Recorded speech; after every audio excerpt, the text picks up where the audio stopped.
High বন্ধুরা, চলে এলাম আবার একটা ছোট্ট ব্লগ নিয়ে। এবারে গিয়েছিলাম আমরা তিরুপতি দর্শন করতে। খুব সুন্দর দর্শন হয়েছে।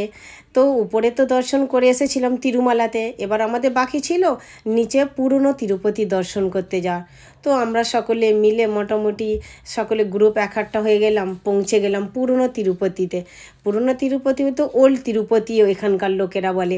এই যে দেখছেন না, এটা হচ্ছে তিরুপতিরই পিছন দিকটা ফটো।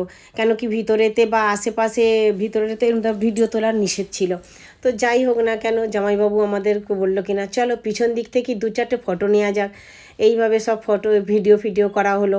বাকি সব দেখছেন, এই যে দেখতে পাচ্ছেন এই যে রেলিংগুলো দেওয়া রয়েছে, এগুলো হচ্ছে লাইনের জন্যে, কিন্তু যখন সিজনেতে খুব ভিড় হয় এইভাবে ঘোরাতে থাকে। আর এই হচ্ছে পুরনো তিরুপতি মন্দির, দেখতে পাচ্ছেন না বন্ধু? হ্যাঁ। আর হচ্ছে দেখছেন তো সব ফটো মটো তুলছে, আর কিছু করার নেই, দুধের স্বাদ ঘোলেই মেটাতে হবে। ভিতরে যেমন ফটো তোলা চলবে না, তো বাইরে থেকে। আর এই জামাই বললো কিনা শালি ফটো তুলছে, বলছি যারে জামাইবু তুমি আমার কি ফটো তুলবে, এই দেখো আমি তোমার ফটো তুলছি বলে। যাই হোক, ইয়ার কি ঠাট্টা মজা করলো। আর এরই মধ্যে কাহিনী একটা ঘটে গেল। আমার বন্ধু বলছে এই দেখো জামাইবু আমি 30 টাকা কইরেছি, এইখান থেকে পেয়েছি। আর তারপরে তো আমরা বললাম আচ্ছা ভালো কথা, ঠিক আছে পয়সাটা হান্ডিতে দিয়ে আসো। বলে আবার বলছে কোথায় দেবো, সবাই বললো এইটা দিয়ে উঠে ওইটা দিয়ে চলে যাও, গিয়ে দিয়ে এসো হান্ডিতে পয়সাটা। তো তাই যাই হোক, সবার সাথে হাই বাই করতে থাকা হলো। তারপরেতে এবার আমরা আগে তো সকলের সাথে মিলতে যাচ্ছি, ও মা দেখছি এ কি, এ তো সব ভিডিও ফটোতেই সব ব্যস্ত রয়েছে। তো বললাম চলো চলো আরও আছে তো। তো যাই হোক, সকলের সাথে এরকম মিলতে মিলতে গেলাম।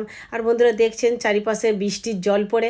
কেন কি আমরা আসার খানিকক্ষণ আগে না দু পঁচলা বৃষ্টিও হয়ে গিয়েছিলো, যার জন্য জল চারদিকে জমে আছে। আর মৌসুমটাও কিন্তু দারুণ সুন্দর ছিল, না রোদ না বৃষ্টি না কিছু, একদম অতি সুন্দর। তো যাই হোক, এরকম করতে করতে গিয়ে দেখছি ও মা এ কি, এ তো সেই ভিডিও সেই ফটো চলছে যে মানে ভিডিও তুলে আর হচ্ছে না, ফটো তুলেও হচ্ছে না, শুয়ে বসে গড়িয়ে ফটো তুলছে। যাই হোক, মান্টুনুরই মনে হচ্ছে ফটো সেকশন চলছিল ওখানেতে। তারপরেতে দেখানো হলো এই যে দেখো কেমন ফটো বানিয়েছে, সেটা আবার ঠিক করতে বলতে হবে তো যে ভালো হয়েছে কি না। তো হলো এইভাবে মোটামুটি ফটো শটো তো সব নেওয়া হলো।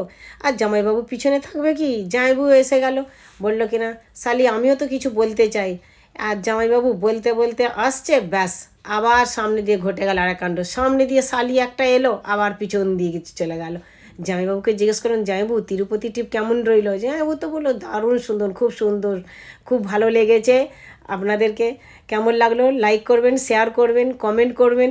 জামাইবাবু আবার একটু বলে দিল। তারপরে দেখুন বন্ধু, আমাদের পুরো গ্রুপ বাসে করে বসে আবার আমরা সেই আবার পুরনো জায়গায় বাপস ফিরে